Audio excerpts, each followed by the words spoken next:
Welcome to Penrose Learning, where we make understanding easy. You start by preparing the device so nothing interrupts capture. First, confirm battery level and storage. Low resources cause dropped photos. Once done, unlock and open the camera app directly from the lock screen or app tray because it loads fastest. If permissions appear, grant camera mic and storage access so the app can save and record. Make sure airplane mode is off for cloud backups later. This prevents failed uploads while you shoot. Now you set the mode and compose the shot. Tap the mode selector and pick photo, video, portrait, or pro depending on control needs.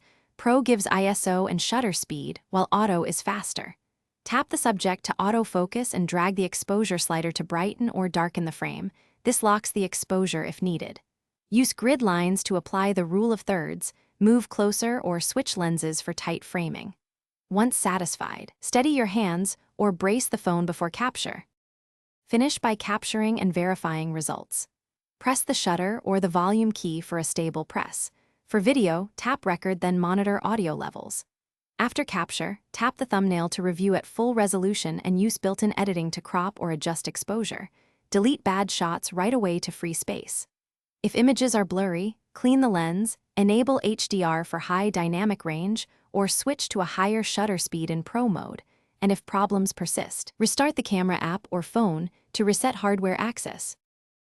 Thanks for watching. If this was helpful, leave a like and consider subscribing. See you next time.